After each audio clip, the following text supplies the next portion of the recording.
A bizarre alien sighting in the middle of nowhere forces us to ask the question, wouldn't it suck to be stuck on planet Earth? And then finally we travel to Brazil to take a look at a terrifying story of a family that's under assault from a violent poltergeist. What does this evil spirit want with the family? It turns out the answer to that question is more horrifying than you could ever imagine. Today on Dead Rabbit Radio.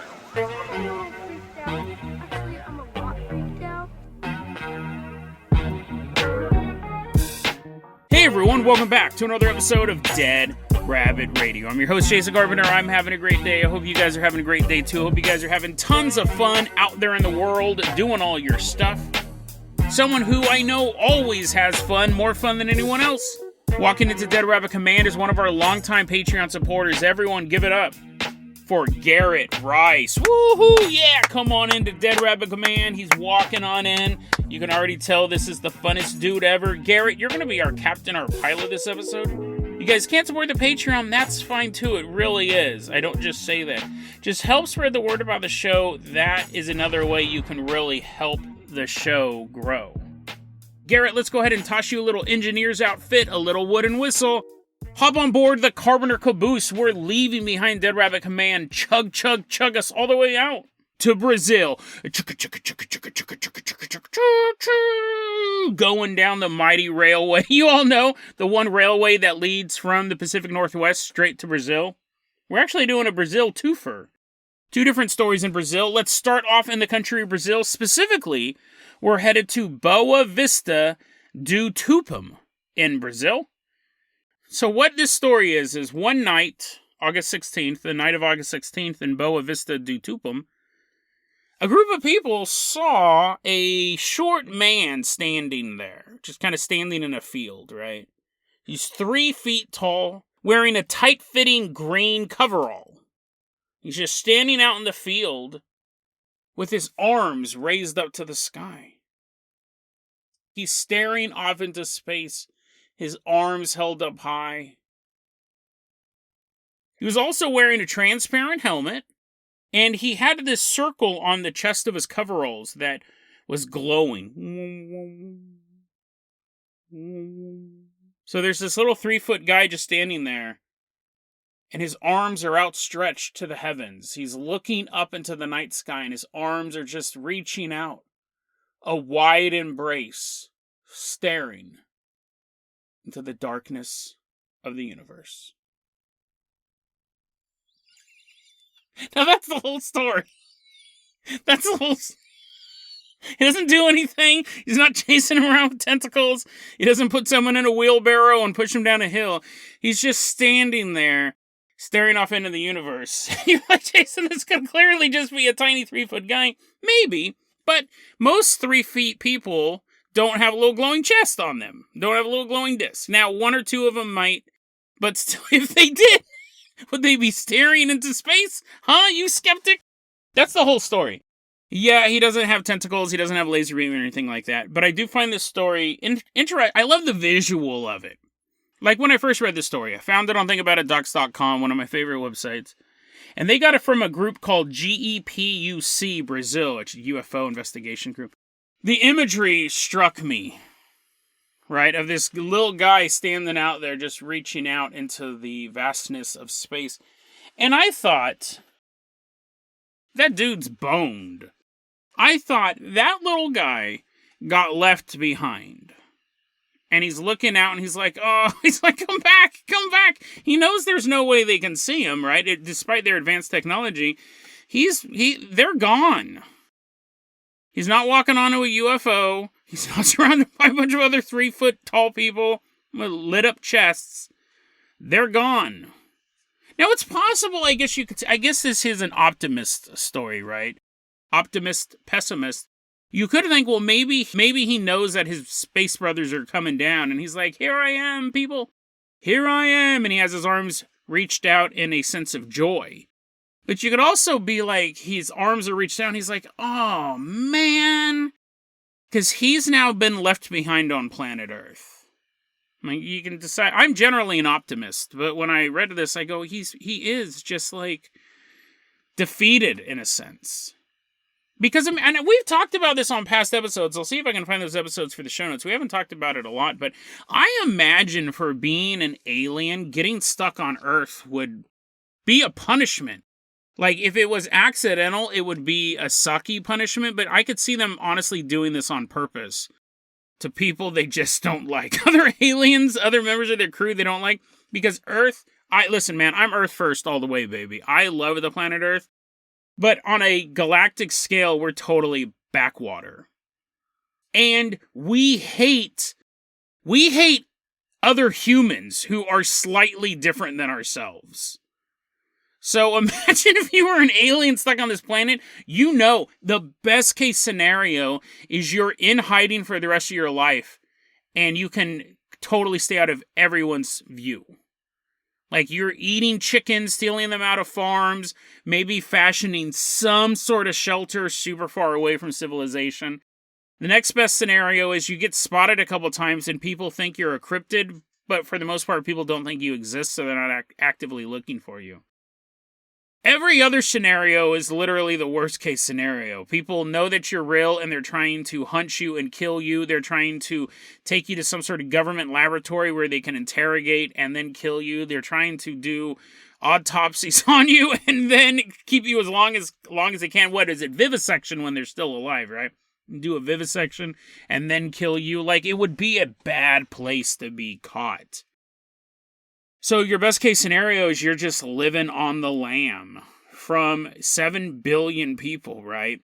It would be horrific because there is no scenario where you make it more than a couple months. If you don't completely stay out of the cities. If you're on some government's radar or even some rancher's radar, you're boned. You're going to get a shotgun to the face at best. At that point, your best case scenario is you're stealing someone's chicken and they blast you with a shotgun. And then photos of you end up on the Daily Star and people go, fake, that's totally fake. Worst case scenario is you get captured by the government and they do the vivisection, right? They're keeping you alive as long as they can and torturing you and stuff like that. It'd be horrific. It'd be an absolutely horrific thing. So imagine what must be going through this dude's head, right? Like, he's standing out there and he realizes he is...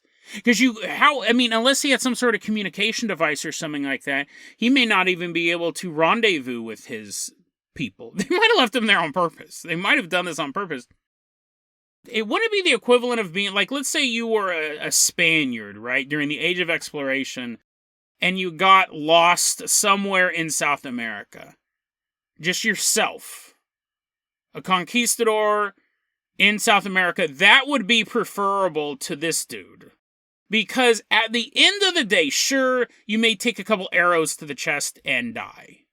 But there was a chance, though, that you could find a tribe that was starting to ally themselves with the Spanish Empire against another larger tribe. Empire, really. Tribe's not the right word if we're talking about, like, the Aztecs or something like that. You could possibly, like, meet a hot girl. Have a couple babies. Hang out, be the chieftain's right-hand man. You have all of this technology and stuff like that. You could probably make a bit of a life for yourself. And you would always, even if you were left behind by your squadron of conquistadors moving through, there's always a chance it'd be slight, right? You would have to know where the next galleon was coming with all of these troops and stuff. There's a bigger chance of you just stay along the coastlines, right, and look for the giant ships. This guy's stuck on Earth. There's beautiful women on Earth, right? But he's not banging none of them, right? He's a little alien dude. All of his experiments have been taking women aboard ships and, like, injecting them with all sort of baby-making DNA fluids. I don't know if his equipment even works, right? He can't go to the nightclub and be like picking up chicks. He's 3 feet tall wearing a green coverall with a little luminous chest. I don't think it would work. Like, the bouncer wouldn't even let you in. You're obviously an alien.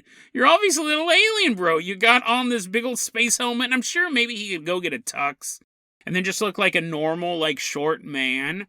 But it wouldn't work. He would be coming in at a disadvantage, again, unless he had a space laser, and then the second he pulled that out on the bouncer, the government's coming in, it would be terrible. It wouldn't be the equivalent of being a explorer left behind in South America, or you're leading an expedition through the North Pole and you get lost. Well, you're just dead then. I mean, you can only eat so much penguin before the polar bears get you. But what a horrible tragedy. And I would assume, because we can parallel what we've gone through to what alien life, there's so many parallels, right? We question what is the alien experience? Is it interdimensional? Is it extraterrestrial, i.e. coming from other planets? There's so many parallels, though, between what we do and what they do, that you can draw some conclusions, right? And one of them would be, we've had expeditions on Earth go south. Not literally, not trying to find a way around South America, but they've gone poorly. So you can imagine, even with the most advanced technology, and this is a big part of UFOlogy, ships crash, people get caught, people get left behind, aliens set up bases here, and then they just get wiped out by humans. Things like that. So you would have those parallels, and you would have those people who are left behind on these intergalactic expeditions. And it's not like, well, I'll see what I can do. I'll try to make a good life here. No, it's like I have to spend every waking moment staying away from people. Otherwise, I'm going to end up dissected. I went from being in this suit, because even like the Spanish Empire, right? They're just like had armor. They had armor and horses. That was like their high technology. You went from armor and having a horse to you're going to South America. It's still a pretty chill life down there, right? You got tons of food, you got tons of water, you got this hot chieftain daughter that you're kicking it with. This alien guy went from a world of like hyperdimensional travel, holodecks, laser beams that could disintegrate your enemy, and now he's fashioning a spear in the darkness as he hears people rummaging through the woods looking for him. Like, you would go to instant, like, it would be the worst. It would be the worst downgrade in technology. A Spaniard in South America, they're like, things are just a bit different here. It wouldn't have been that big of a drop. You're talking about a race that has cured all diseases. So now this little dude is getting bit by mosquitoes. He's like, what's a mosquito? I didn't even know these things existed. It would be awful. It would be awful to be left behind. So I don't know what this guy's plans were. He could have been here. He could have been part of a scouting party to take over the planet. We shouldn't feel sorry for him. Maybe he was awaiting his space brother's return, right? Maybe he was happy to see them coming back, and it was just like a short away mission. Or this little dude back in 1995 got left behind, and he was holding his hands up in despair, knowing he would never again grace the night sky at the helm of a starship. Instead, he would spend the rest of his life smashing two coconuts together, hoping to get a single drink of milk. And then he gets devoured by a wolf. A unfitting end for any traveler, human or alien. Garrett, let's go ahead and toss you the keys to the Carpenter copter. We're leaving one part of Brazil. We're still going to be in Brazil this episode. We're leaving behind this field in Brazil. We're waving goodbye to that guy. We're leaving behind this part of Brazil. Take us all the way out to Jaboticabal, Brazil. The year is 1965, and we're in the town of Jaboticabal, Brazil. Jaboticabal, probably closer. I don't think either is accurate, but close enough. 1965, Jaboticabal, Brazil. We're at the Ferraria home, the Ferraria family. Now, we don't have a real idea of how this family was, before these events. They could have been a real peaceful family. They could have been sitting around the dinner table, eating soup and cornbread and stuff like that, talking about their days. It could have been a chaotic family. We don't know. But however their life was before these events, one day, things got out of hand. A rock materializes out of nowhere and lands right on the floor of the house. And they're like, what? Where'd that come from? Everyone's kind of looking around. That's weird. That's a once-in-a-lifetime event, though, right? A rock materializing out of nothing and hitting the ground. Happens to every family, at least once. What happens, though, is that this isn't a once-in-a-lifetime event. It almost becomes a once-an-hour event. These stones begin to materialize out of nowhere and begin flying around the house, smashing into walls, destroying property, pictures, and vases, They have these rocks flying around. Bricks as well. You'd see a solid brick just appear out of nowhere, fly across the living room and knock over a lamp. And this goes on for a couple days before finally they're like, okay, the novelty is totally worn off. It's completely destroying our lives and our property. So the Ferraria family contacts a priest. He comes out in full body armor, he's all dodging rocks, and he goes, tell you what, I'm going to perform an exorcism on the house. I believe an evil spirit has taken over the home. And he performs an exorcism, and then he's like, I'm out. I'm out before I know whether or not this worked. And it didn't work. In fact, it made the phenomenon worse. So now you had more rocks flying around, bigger rocks flying around. One of them was over 8 pounds. Listen, if I came home one day and pebbles were flying around my house, that'd be pretty cool, right? Dirt, right? My apartment's so dirty. Anyways, it's so dirty. Just like literal dirt. Like all the clothes are picked up. There's no food stuff laying around, but there's like dirt in my apartment somehow. Anyways, there's a little dust devil floating around in my house. I would just like close my eyes and be fine with it. Boulders, 8-pound rocks flying through my house. You can't do that. And some of I read a couple articles on this, and some of them specified that some of the rocks were magnetic. And I thought, okay, that doesn't make it any worse or better. I mean, it's kind of a cool novelty, right? ICP's like, oh, we don't believe this part. These rocks, some of them are magnetic. What does that have to do with anything? They're appearing out of nowhere. That's the bizarre part. Not like they're like, did you know that this rock is igneous? I was like, it doesn't matter. It's coming out of nowhere. I don't care where it came from on the planet. Some of these rocks are magnetic. They're flying around the house. I guess it would be funny, though, if you were like carrying your car keys. You're like, time to go to work. And then a magnetic rock flew by and your keys stuck to them. And then it dematerializes. You're like, my car keys. Okay, so I understand why they listed magnetic rocks. But anyways, then almost as soon as it started, the phenomenon stops. The rocks stop materializing and pelting the family and all of their property. There's a brief moment of peace, right? They think it's all over. These rocks aren't flying around anymore. Then whatever is causing this then begins to pick up pieces of their furniture, whole couches and chairs, and flinging them against the wall. So now all of the stuff that survived the initial barrage of these rocks, they now are being lifted up. You're like sitting on the couch. It's all flying around. You're like, woohoo! You're like riding like a rodeo bull. Now this goes on for a long time. The entire phenomenon from the very first rock materializing to when it ends, we're talking about 5 years this was going on. What a chaotic place to live in. And again, if they are already a chaotic family, it's just adding to it. And if they were like a peaceful family, like the Leave It to Beaver people, you can't even try to have a normal household when all this stuff is going on. And this whole story takes place in the span of 5 years. Here's one of the things, though. But here's really the main thing. What the family realized that most of this activity centered on their daughter, an 11-year-old girl known as Maria Jose Ferraria. This is super common in poltergeist lore. Most of the time when we look at poltergeist activity, it is tied to a preteen to teenage girl. And there is the theory that all of the emotional turmoil they're going through, all of their hormones and everything like that, for whatever reason, this is something that parapsychology has been trying to figure out for decades, 100 years at this point. Why is it that young girls, why is it that poltergeist activity centers around them? And they've never been in, a lot of times they do say it's like somehow their emotional seesaw that they're constantly on and all of these hormones and stuff. But, obviously there's billions of teenage girls out there and they're not exhibiting this. So what else could be the key? What's the other factor? Well, this story kind of answers that question, and the answer is not a good one. Maria has this poltergeist activity kind of centering around her. She is being personally tormented by this force.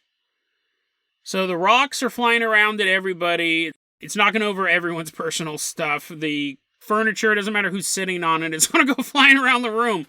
But with Maria, this invisible force would slap her right across the face. She would also complain of being bitten, and you would actually see bites and bruises on her body. She also was complaining that she could feel needles underneath her skin. In fact, at one point, one incident, because you're thinking, oh, whatever, dude, one needle in my skin, I could do that. I would go to school. I'd go to school all day long. Big wussy. Not only did she have these needles appearing in her skin, at one point, one incident, she had 55 needles that had to be removed. 55 needles, all in one ankle. That sounds like self-harm, right? When I was reading this, I go, nowadays, that if you just took that stuff, there are people who put needles in their skin. There's that story of that one woman who kept, I know people are going to throw up when I talk about this. I'll find it for the show notes, though, but that woman who kept picking at her scab on her leg, or she had self-harm issues and she was picking at her leg, and she eventually pulled out an entire nerve ending, and then they had to amputate her leg. That's real.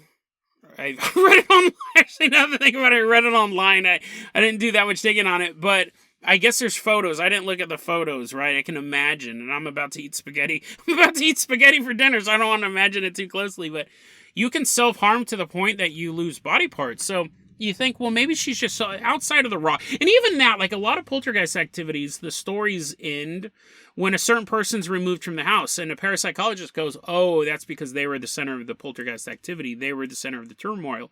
Or they were the cause of it, right? Not in a paranormal thing, but they were throwing rocks around the house. They were flipping over furniture and stuff like that. That's a lot of times the case when we catch people doing voices, like hearing voices on the wall, and it turns out the girls, that people were on the other side of the wall making the noises on purpose to fool paranormal investigators. We do have stories in like this, but remember, this story's going over the course of 5 years. This is going over the course of 5 years, so it'd be a long time to keep up a fraud like that. Plus, it doesn't seem like it's a particularly famous story. I found about it in a Listverse article written by Alan Boyle.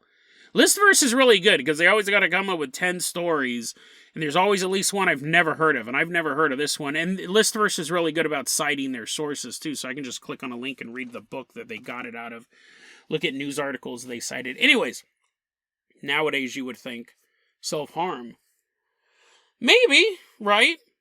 But there was also the time where she woke up with a cup over her mouth, and she felt like something was trying to smother her in her sleep, trying to stop her from breathing. Fine, you could fake that, too.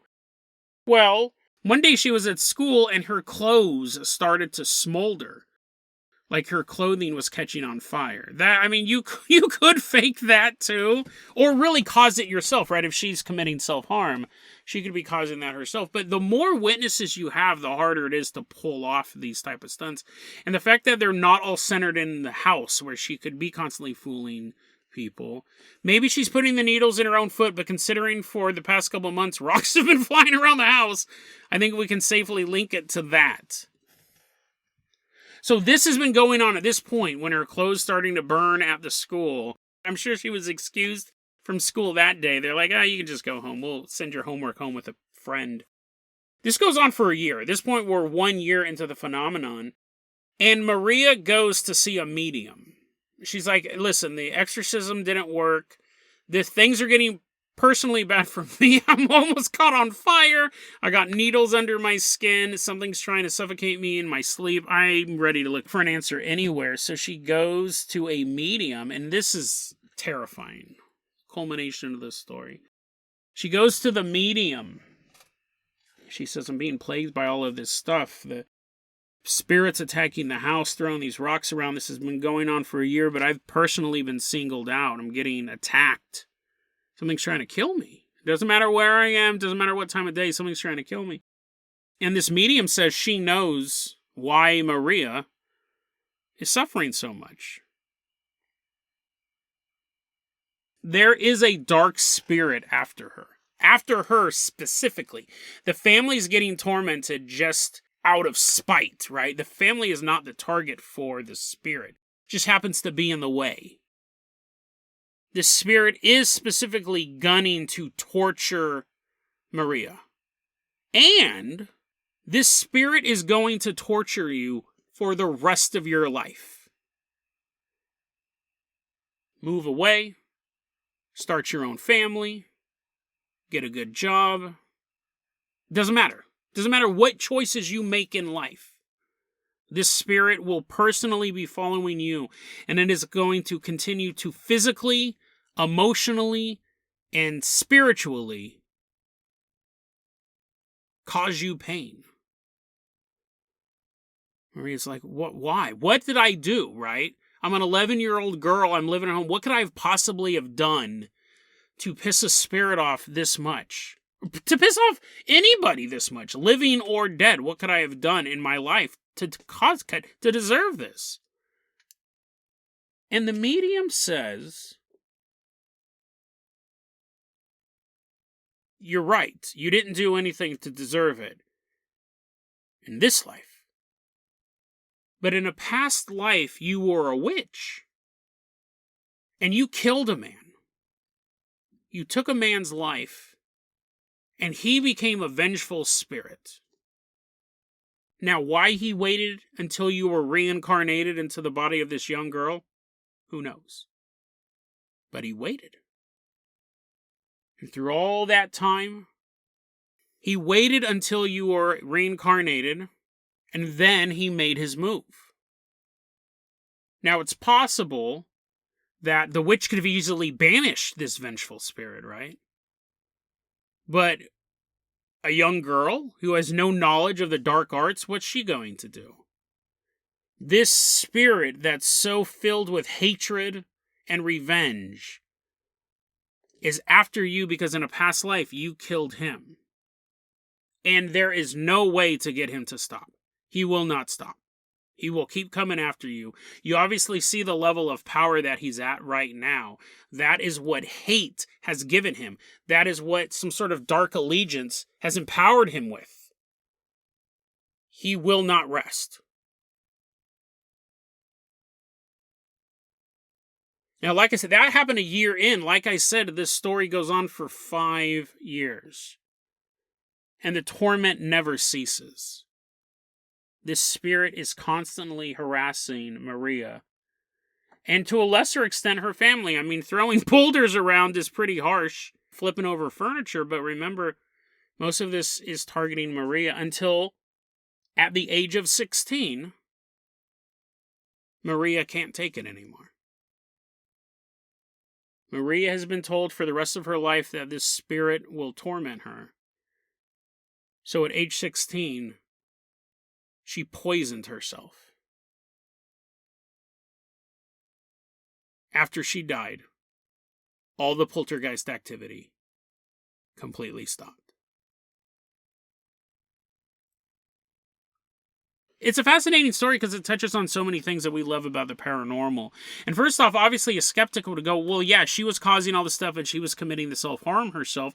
So it would make sense that when she died, it stopped. That would be the skeptical answer. But from a paranormal point of view, we have a poltergeist, right? Which is it's a specific type of ghost or ghostly or paranormal activity, however you want to put it. It's quite rare. Most ghosts are just a sighting or even just a scent or the feeling of a presence. That's the majority of ghost sightings. Poltergeists are so rare, they actually have their own category. And most of the time they are connected to a young woman. Sometimes a young man, but usually a young woman. That's where objects are flying around the air. You think about the amount of energy it would take to do that, right? It would be an anomaly, even in the world of the paranormal. So we have a poltergeist. Then we have witchcraft. We have magic being brought into the story as well. And then the idea of reincarnation. So you have all of this interesting stuff kind of laid out in the story. What I find fascinating and ultimately tragic, and this is the way we're going to wrap this story up, is who's to say that her committing suicide stopped the activity? I mean, sure, that is specifically what the story said. But if this dark force could wait for her in between incarnations, it would have stopped this time. But when this young girl, when Maria is reincarnated once again, will the force come back after her?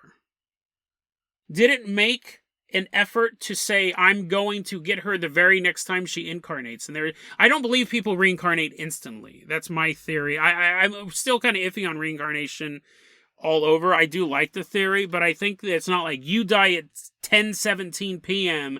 and the very next baby born, that's you. I do believe that if reincarnation is real, there would be time periods in between. Do I have any proof of that? No, I mean, it's just a theory. I don't have any proof of that, but if he could wait in between times, right? Let's say there's a 60, and it probably varies between person. I believe that's where you would have an idea of penance or a purgatory, right? You don't reincarnate right away.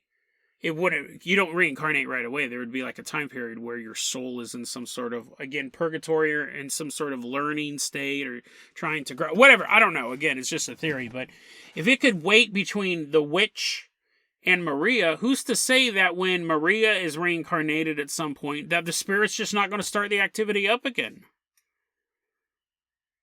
It is interesting that it waited till she was 11. Like, what's the symbolism of that? Did it need her hormonal energy to feed off of? Do the poltergeist needs... And really, and that goes to the question, we don't know why poltergeists tend to fixate on that particular age group, but maybe it does have something to do with who they were in past lives.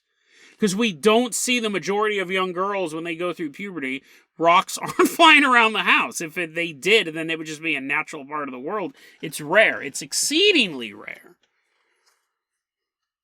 But does it have something to do with the energy that they're emitting and this spirit just waiting and waiting and waiting and waiting? And once she is giving off this psychic energy that it can feed off of, that's when it attacks. And if it attacked her back in Brazil, who's to say when she gets reincarnated in the middle of China as some farmer's daughter that it's just not going to start it up again?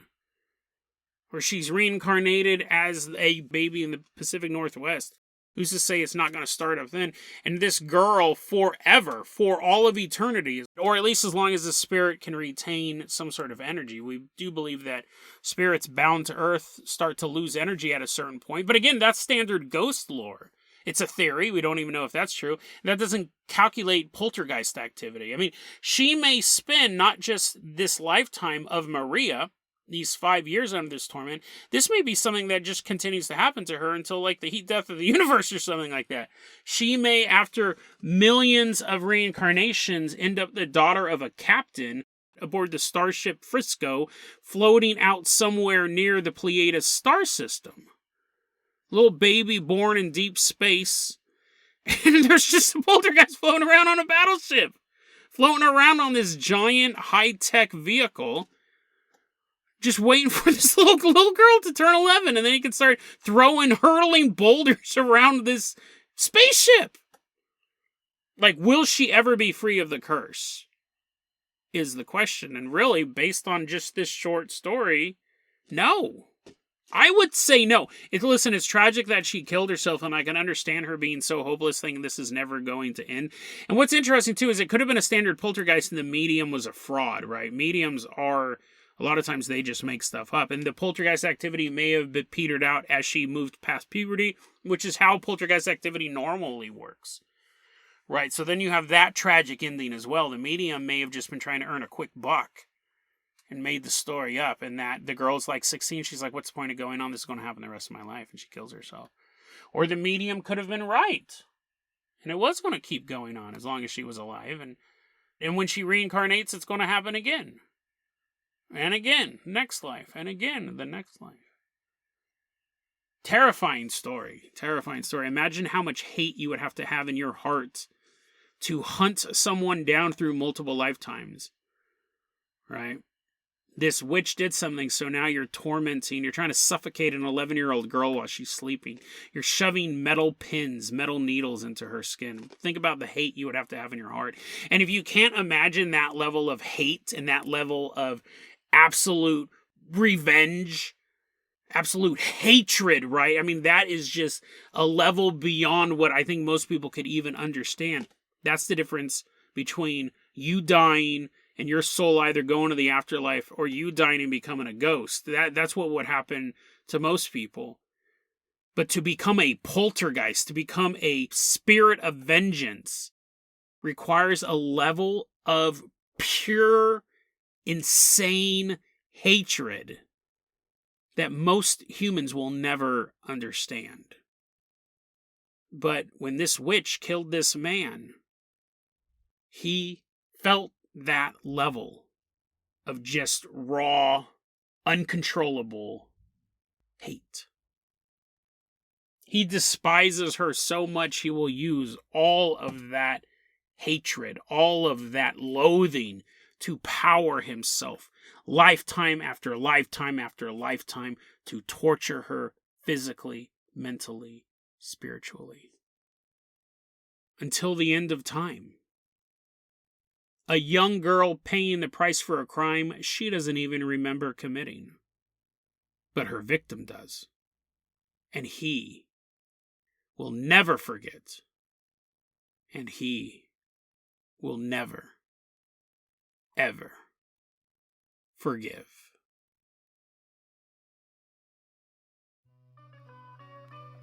DeadRabbitRadio@gmail.com is going to be our email address. You can also hit us up at Facebook.com/DeadRabbitRadio. TikTok is at DeadRabbitRadio. Dead Rabbit Radio is the daily paranormal, conspiracy, and true crime podcast. You don't have to listen to it every day, but I'm glad you listened to it today. Have a great one, guys.